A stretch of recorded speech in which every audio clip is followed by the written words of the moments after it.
જય શ્રી કૃષ્ણ. સર્વ વૈષ્ણવોને મારા ભગવત સ્મરણ. અજ્ઞાનતિમિરાન્ધસ્ય જ્ઞાનાંજન શલાકયા ચક્ષુરુન્મિલિતં મેન તસ્મૈ શ્રી ગુરવે નમઃ. શ્રી ગિરિરાજ ધરણ કી જય, ગોવર્ધનનાથ કી જય, શ્યામ સુંદર શ્રી અમને મહારાણી કી જય, શ્રી વલ્લભાધીશ કી જય, શ્રી ગોસાઈજી પરમ દયાલ કી જય, શ્રી ગોકુલનાથ કી જય.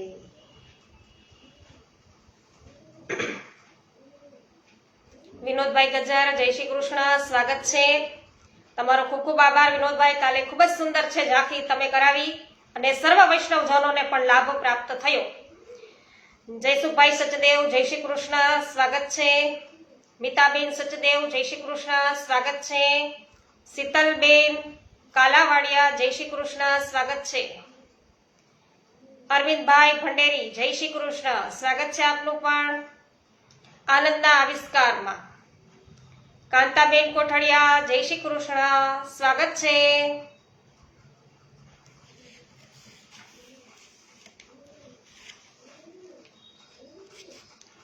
તો વૈષ્ણવ આનંદના આવિષ્કારની અંદર આપણે આગળ વધીએ. આપણે ગયા અંકની અંદર આપણે જોયું હતું કે શ્રી ગોકુલેશજીએ સામે આવેલા ત્રણેય શુદ્ર જીવોને છે એ સેવક કર્યા અને એમને ભક્તિ માર્ગે વાળ્યા હતા.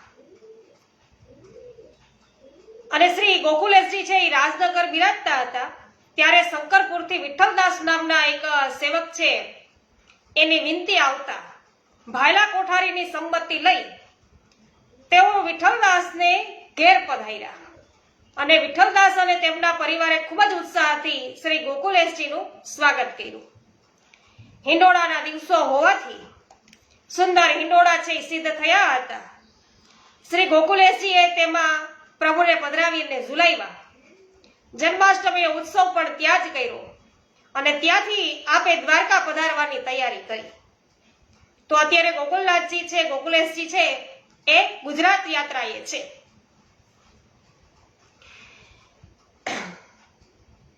ત્યારે લક્ષ્મીદાસ નામના એક વૈષ્ણવે એવી વિનંતી કરી કે કૃપાનાથ આજ્ઞા હોય તો આપના માટે પ્રવાસ કરવા રથની સવારી તૈયાર છે. તો ઘોડે સવાર થઈ અને દ્વારકા સુધી પહોંચવામાં આપને ઘણો પરિશ્રમ થશે. આપ આજ્ઞા આપો તો આપના રથનો સારથી પણ હું બનું. ભલે લક્ષ્મીદાસ, તમારો એવો ભાવ છે તો એવી વ્યવસ્થા કરો. લક્ષ્મીદાસ સારથી તરીકે રથમાં એવી રીતે બેઠા કે શ્રી ગોકુલેશજી તરફ તેમની પૂઠ ન થાય. શ્રી ગોકુલેશજીના સતત દર્શન એમને થતા રહે. તેઓ વારંવાર શ્રી ગોકુલેશજી પણ લક્ષ્મીદાસને અનેક વચનામૃતો છે એ સંભળાવે. આમ પ્રસન્નતાપૂર્વક રથારૂઢ થઈ આપ અમદાવાદથી દ્વારકા તરફ પધાર્યા. રસ્તામાં ડાંગદર નામનું ગામ આવ્યું. ત્યાં મુકામ કરવો આવશ્યક હતો એટલે સ્નાન અને રસોઈ માટે ત્યાં તળાવમાં બિલકુલ પાણી નહોતું. તળાવમાં બિલકુલ પાણી ન હતું. આપે આજ્ઞા કરી કે આપણા મુકામથી ડાબી બાજુએ એક તળાવ છે ત્યાં થઈ અને જુઓ. એટલે કેટલાક સેવકોએ તપાસ કરી. પછી પાછા આવીને કહ્યું કે મહારાજ ત્યાં તળાવ તો છે પણ તેમાં જળ બિલકુલ નથી. જાઓ ફરી જઈને જોઈ આવો. ફરી સેવકો દોડ્યા. આવીને હાથ જોડીને વિનંતી કરી કૃપાનાથ તળાવ નિર્મળ શીતળ જળથી છલોછલ ભરેલું છે.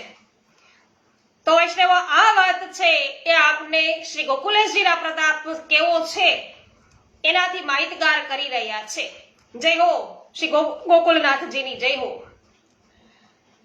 જે તળાવ હતું એ તો સાવ સૂકું હતું, જળ બિલકુલ હતું નહીં. ફરી પાછા જ્યાં સેવકો ગયા છે તો જોવે છે તો નિર્મળ શીતળ જલથી તળાવ છલોછલ ભરેલું છે.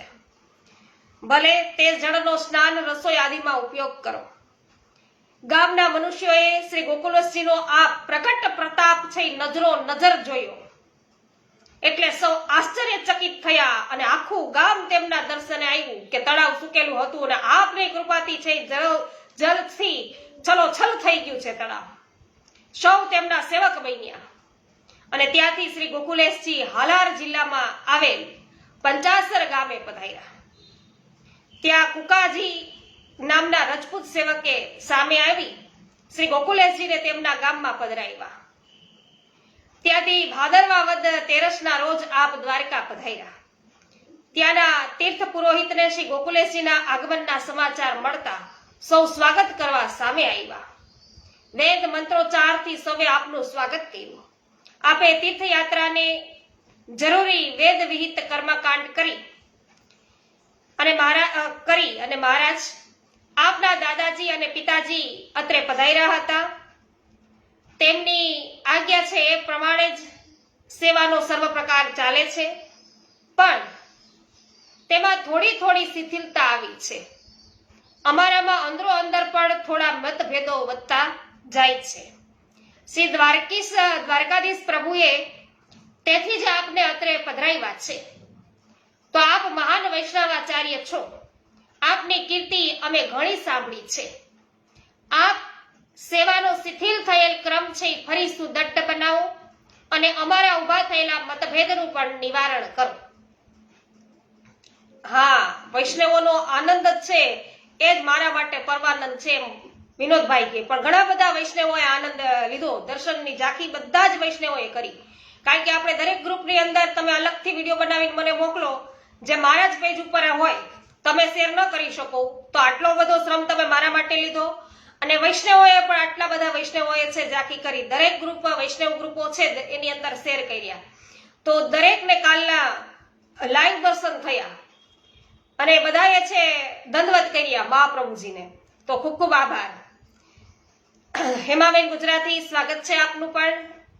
અશ્વિનભાઈ બાલાડા, સ્વાગત છે. જૈનિકભાઈ, આપનું પણ સ્વાગત છે. નીતાબેન પટેલ, સ્વાગત છે. રમાબેન રૂદાની, બાબુભાઈ રૂદાની, સ્વાગત છે. અવનીબેન સંતોકી, આપનું સ્વાગત છે. કૃષ્ણાબેન સુદાણી, સ્વાગત છે. સુમિતાબેન સાવલિયા, સ્વાગત છે. નૂતનબેન જાવિયા, જે.આર. વડાલિયા, આપનું પણ સ્વાગત છે. શ્રી દ્વારકાધીશ પ્રભુની જેવી ઈચ્છા હશે તે પ્રમાણે થશે.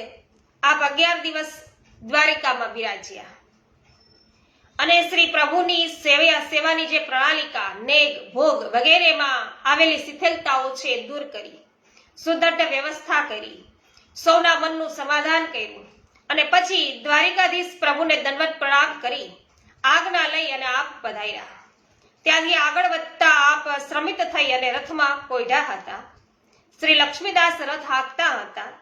માર્ગમાં સોરઠિયાણી છે એ નદી આવી અને નદીનો પ્રવાહ છે ધસમસતો વહી રહ્યો હતો. તેના અવાજથી આપ જાગી ગયા. આપે લક્ષ્મીદાસને રથ થોભાવવા આજ્ઞા કરી. ત્યાંના સ્થાનિક માણસોએ પૂછ્યું કે માણસોને એવું પૂછ્યું કે આ માર્ગ છે ક્યાં જાય છે? ભગવાન શ્રી કૃષ્ણે જે સ્થળે વૈકુંઠ ગમન કર્યું હતું તે પ્રભાસ પાટણ તરફ આ રસ્તો જાય છે. એટલામાં તો સોઠણસિંહ જેઠવા નામના રાજા છે એ મારતે ઘોડે આપને પધરાવવા ત્યાં આવી પહોંચ્યા. ઘણી વિનંતી કરી એટલે આપે આજ્ઞા કરી કે જ્યાં પ્રભુએ આસુરવ્યોમ લીલા કરી એ સ્થાનમાં પધારવાથી ચિત્તને છે પ્રસન્નતા થતી નથી. કારણ કે પ્રભુની તે લીલા ભક્તોને ખેદ કરનારી છે. માટે મને આગ્રહ ન કરશો. રાજાની વિનંતીથી ત્યાં જ તેમને નામ મંત્ર દીક્ષા આપી અને સેવક કર્યા અને રાજાએ કિંમતી સાજ સાથેનો ઘોડો છે એ પણ ભેટ ધર્યો અને ત્યાંથી શ્રી ગોકુલેશજી છે એ રાજકોટ. સરસ. તો હવે રાજકોટ ઉપર પણ છે ઘણી બધી કૃપા થાય અને અત્યારે પણ વલ્લભ વંશોજોની કૃપા ઘણી થઈ, નહીં તો ઓછું હતું. તો રાજકોટ પધાર્યા અને ત્યાંથી નવાનગર પધાર્યા અને ત્યાંના રાજાએ પણ સુંદર ઘોડો છે એ ભેટ ધર્યો છે. ત્યાં એક ગઢવીએ આપના યશોગાન ગાતા એક સુંદર દોહો લલકાર્યો. તો દોહો લલકાર્યો છે કે ઓવારના આ છે વલ્લભ તે અવની તણા, ઓવારના આછે વલ્લભ તે અવની તળા તટ જમુના તળે જહાં તું સરખા નીપજે. જય હો. તો આ તો યમુનામાના તટે જ હોય આવું શક્ય બને ત્યાં જ. ખૂબ જ સુંદર વાત કરી. અને ત્યાંથી આપ શ્રી છે બાબરા પધાર્યા અને સૌરાષ્ટ્રનો પ્રવાસ પૂરો કરી શ્રી ગોકુલેશજી પ્રભુ ફરી ઉત્તર ગુજરાતમાં પધાર્યા. ઉત્તર ગુજરાતમાં તારંગા પર્વત પાસે કળા નામના ગામમાં જંબોજી નામના પવિત્ર હૃદયવાળા બ્રાહ્મણ રહેતા હતા અને તેમની વિનંતીથી તેમના પર કૃપા કરવા તેમને ત્યાં બિરાજ્યા. ત્યારે અણહિલવાડ પાટણથી મધુવા ઠાકોર વગેરે વૈષ્ણવો પાટણ પધરાવવાની વિનંતી કરવા સામે આવ્યા. તેમની સાથે આપ પાટણ પધાર્યા. પાટણમાં શિવા ભટ્ટ, માધવદાસ, મોહનદાસ, કલ્યાણદાસ, ગંગાબાઈ, લક્ષ્મીદાસ વગેરે અનેક જીવોને આપે સેવક કર્યા. શ્રી ગોકુલેશ પ્રભુ પાટણમાં બિરાજતા હતા ત્યારે એક દિવસ આપે મધુવા ઠાકોરને પૂછ્યું કે ઠાકોર, તમારું પાટણ શહેર તો ગુજરાતની રાજધાની છે, અહીંનું ખાસ શું વખણાય છે? મહારાજ, પાટણના પટોળા મલક આખામાં વખણાય છે. એના માટે એમ કહેવાય છે કે પડી પટોળે ભાત, ફાટે પણ ફીટે નહીં. પટોળા ખૂબ કિંમતી, ખૂબ મોંઘા, જોવા જેવા હોય છે. એ કોણ વણે છે? મહારાજ, સાવલી જ્ઞાતિના કારીગરો એ પટોળા વણે છે. સાલવી જ્ઞાતિના તે રાજા સિદ્ધરાજ જયસિંહે આ કારીગરોને ઠેઠ મહારાષ્ટ્રથી બોલાવીને અહીં વસાવેલા છે. ઠાકોર, અમારે તે પટોળા કેવી રીતે વણાય છે તે જોવું છે. ભલે કૃપાનાથ, કાલે આપને પધરાવવાની વ્યવસ્થા કરું છું. બીજા દિવસે શ્રી ગોકુલેશજી એક સાલવી કારીગરને ત્યાં પટોળા જોવા પધાર્યા. ત્યારે તે સાળ ઉપર પટોળાની સુંદર ભાતવાળી સાડી છે એ વણતો હતો અને આપે પૂછ્યું કે તમારી આ પટોળા વણવાની રીત શાસ્ત્રીય છે કે કપોળ કલ્પિત છે? મહારાજ, અમે તો વંશ પરંપરાથી આ કામ કરતા આવ્યા છીએ, શાસ્ત્ર વગેરે કયા જાણતા નથી, પણ પટોળા કેવી રીતે બને છે તેની પદ્ધતિનું હું આપને સમજાવું. શ્રી ગોકુલેશજી ખૂબ જ ધ્યાનપૂર્વક પટોળા વણવાની પદ્ધતિ છે એ સમજતા રહ્યા અને પોતે ઘણા પ્રસન્ન થયા અને આજ્ઞા કરી કે આવા પટોળા અમારે પણ ખરીદવા છે. મહારાજ, આજે આ પટોળા ખરીદવા માટે સૂચના આપો તો એક પટોળું બનતા 3-4 મહિના લાગશે. મધુવા ઠાકોરે કહ્યું, કૃપાનાથ, આપને કેટલા પટોળા જોઈએ તેટલી આજ્ઞા કરો, તૈયાર થઈ અમે ગોકુળ છે પહોંચાડીશું. આપે આપના પરિવારના સર્વ સ્ત્રીજનોને માટે એક પટોળાની આજ્ઞા કરી અને પાટણથી શ્રી ગોકુલેશજી પ્રભુ છે સિદ્ધપુર પધાર્યા. ત્યાં સરસ્વતીમાં સ્નાન કરી બિંદુ સરોવરનું તીર્થ જળ છે મસ્તકે ચડાવી સિદ્ધપુરમાં આવેલા કપિલ મુનિના આશ્રમમાં પધાર્યા. સૌ સેવકોને કપિલ મુનિ અને મા દેવ ભૂતિજીનો જે પ્રસંગ છે એ સમજાવ્યો, જે આપણે ભાગવતમાં સમજ્યું વૈષ્ણવો એ. અને ત્યાંથી તેઓ મહેસાણા પધાર્યા. મહેસાણાના ગોંદરે એક સુંદર વિશાળ તળાવ હતું, ત્યાં સઘન વૃક્ષરાજી હતી અને ત્યાં આપે મુકામ કરવાની આજ્ઞા કરી. એટલે કેટલાક વૈષ્ણવો છે ગામ જોવા ગયા. પાછા આવતા તેઓ માટીના સુંદર વાસણો લઈ આવ્યા અને તેમણે તે વાસણો શ્રી ગોકુલેશજીને ભેટ ધર્યા. વૈષ્ણવો આવા સુંદર વાસણો ક્યાંથી લાવ્યા? મહારાજ, અહીં ગામમાં બને છે. વાહ, આવી કારીગરી તો ક્યાંય જોઈ નથી. માટી ઉપર આવી સુંદર કારીગરી કરનારને પ્રભુએ કેવી શક્તિ આપી છે. આ વાસણો સાથે લઈ લ્યો અને ગોકુળમાં શ્રી પ્રભુની સેવામાં તેનો અંગીકાર છે એ કરાવીશું. ઉત્તમ વસ્તુ હંમેશા પ્રભુને અંગીકાર કરાવવાથી પ્રભુ વિશેષ પ્રસન્ન થાય છે. એટલે મહેસાણાથી શ્રી ગોકુલેશજી અમદાવાદ પધાર્યા અને ત્યાં દિવાળી અને અન્નકૂટના ઉત્સવો કરી આપ પ્રવાસનો શ્રમ દૂર કરવા ઠીક સમય બિરાજ્યા.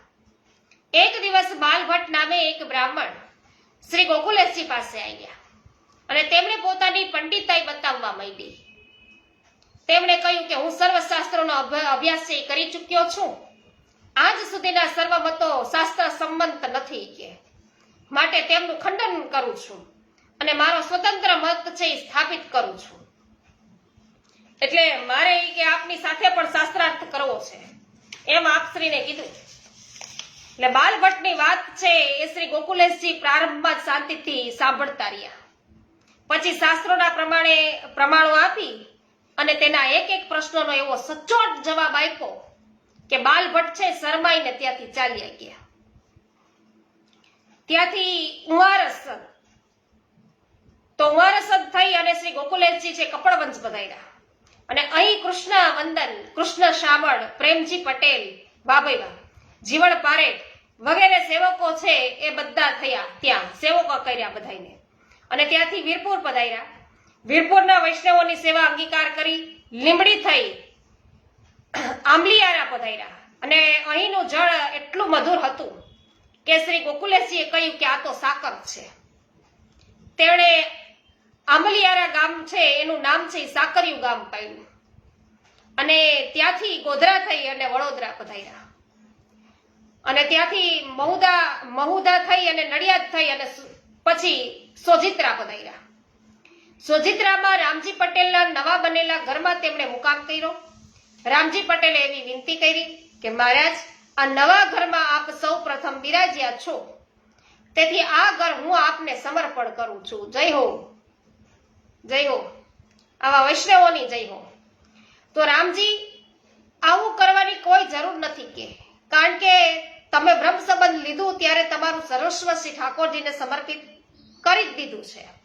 એટલે આ નવા ઘરમાં શ્રી ઠાકોરજીને પ્રેમથી પધરાવી તમે તેમની સેવા કરો, એથી અમને વિશેષ આનંદ થશે. અમારે ગુજરાતમાં રહેવાનું નથી એટલે અહીં અમારે સ્થાવર મિલકતની પણ કઈ જરૂર નથી.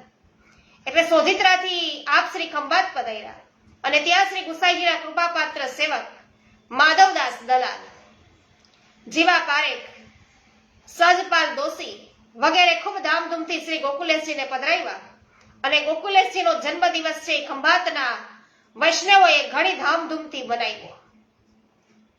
શ્રી ગુસાઈજી ખંભાત બિરાજતા હતા ત્યારે ભરૂચથી નારણજી આવ્યા. તેમણે ગોકુલેશજીને એવી વિનંતી કરી કે કૃપાનાથ, મારા પિતા રામજી શાહ આપના પિતા શ્રી ગુસાઈજીના સેવક હતા. અમે મૂળ છે પાટણના અને ધંધાર્થે પિતા છે એ ભરૂચમાં વસેલા. શ્રી ગુસાઈજીએ તેમને શ્રી મુરલીધરજી ઠાકોરજીની સેવા પણ પધરાવી આપેલી. પિતાશ્રી પછી મારા માતૃશ્રી તેમને સેવે છે.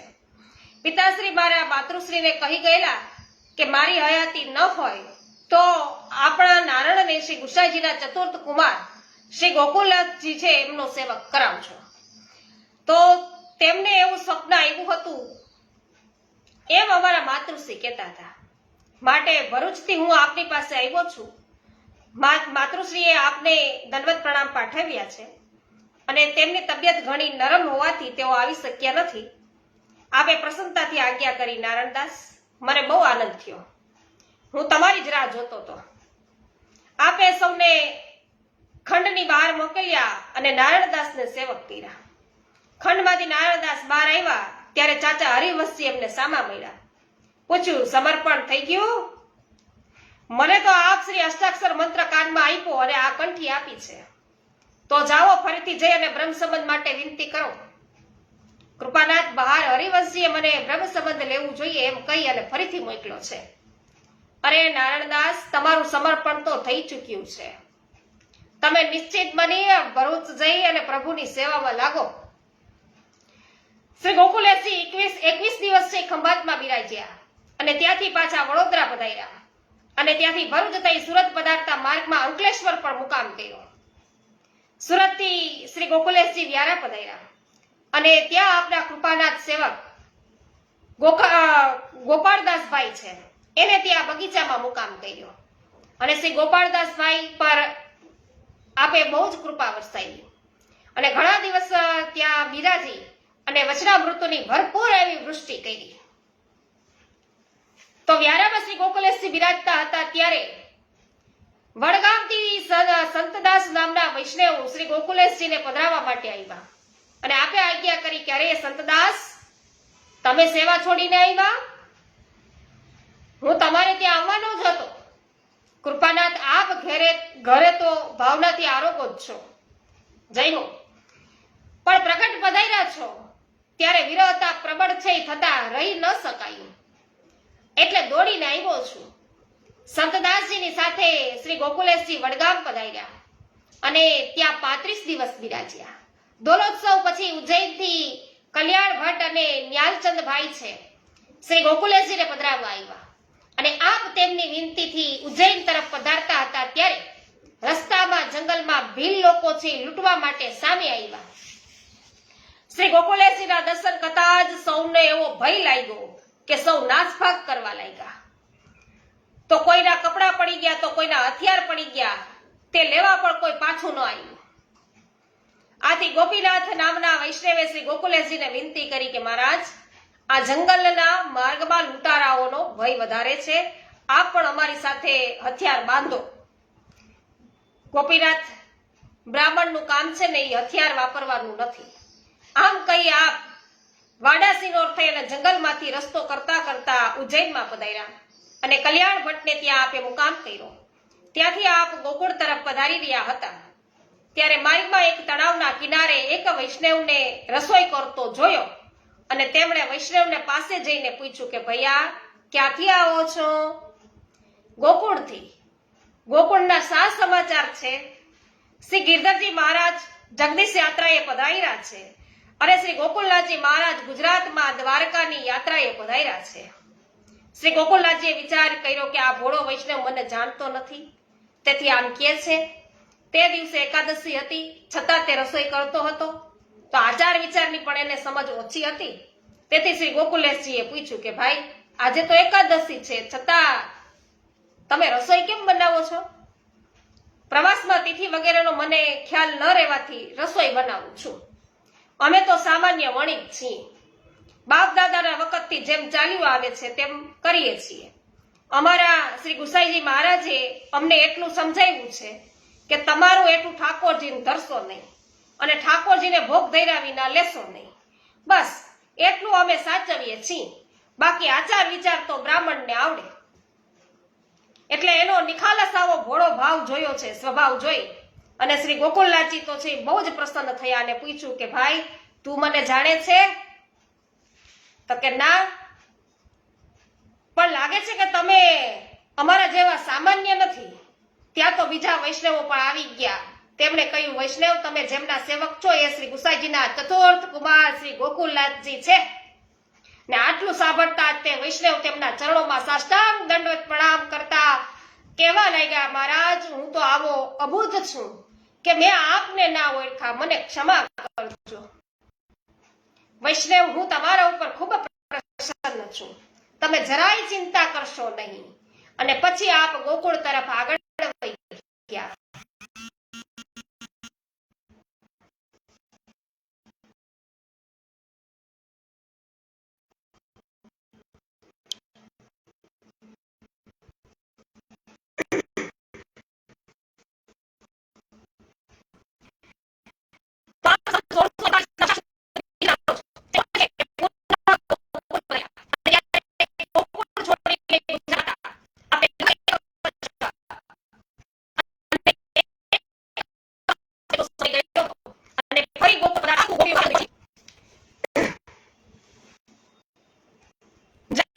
નીતાબેન પટેલ, રૂપાલીબેન ગોહિલ સ્વાગત છે. તો નૂતનબેન પણ કહે છે કે હા, બેઠકજીના દર્શન કર્યા છે, ખૂબ જ સુંદર. જય હો વિનોદભાઈ. હા, કાલે રાત્રે રશિયાના લાઈવ ઉત્સવ છે, નિહાળીને પણ તમને ખૂબ આનંદ થયો, આભાર આપનો. અને સરસ વચનામૃત છે એ બાવાશ્રીનું ખૂબ જ સુંદર હતું. પણ વૈષ્ણવો એવું થાય કે મોબાઈલનું નેટ છે એમાં પૂરતું ન થાય, લાઈવ થવા માટે એ ખૂબ જ ઘટે અને પૂર્ણ ન થઈ શકે. અહીંયા તો આપણે ઘરે વાઈફાઈ દ્વારા છે વૈષ્ણવો સરસ રીતે સાંભળી શકીએ, પણ બહાર જઈએ તો થોડુંક ડિસ્ટર્બન્સ વધતું હોય, એટલે ચોખ્ખો અવાજ ન આવે. પાછું એવું છે કે આપણે દૂર બેઠા હોઈએ એટલે એટલો થોડોક એ પણ થોડુંક થાય. હા, અવાજ ચોટે છે એમ કે છે પીટુબેન ચાંગાની.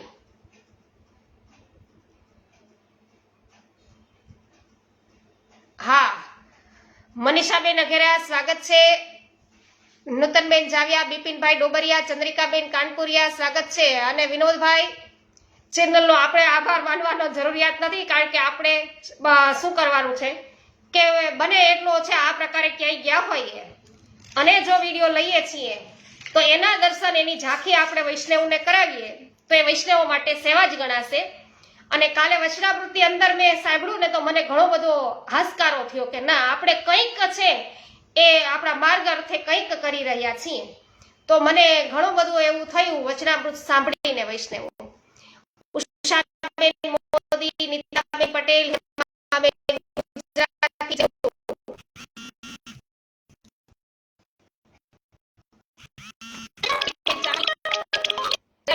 ઘોડાસરા, સાતીભાઈ ઘોડાસરા સ્વાગત છે. મનીષાબેન ગદેખરિયા, શૈલાશભાઈ દુધાત્રા, હીરાબેન ઠુમર, એમવી કોઠિયા,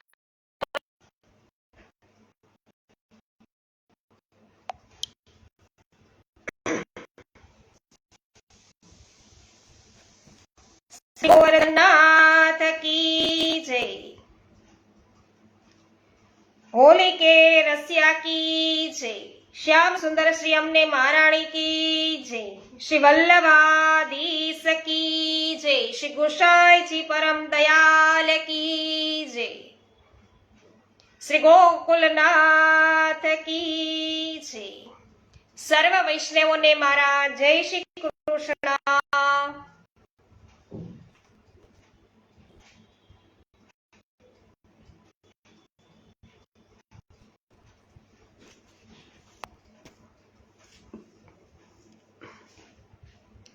સરસ. હેમાબેન કે છે કે રશિયામાં ખૂબ ખૂબ આનંદ આવ્યો. આભાર. દિનેશભાઈ રાજાણી, અનિલાબેન સોલંકી, પ્રભુદાસભાઈ સોલંકી, જય શ્રી કૃષ્ણ. વિનોદભાઈ જય હો. સરસ. વચનામૃતનો પણ લાભ છે. નૂતનબેન કે મળ્યો, ખૂબ જ સરસ. જય હો. જય શ્રી કૃષ્ણ. ઉકાભાઈ જય શ્રી કૃષ્ણ.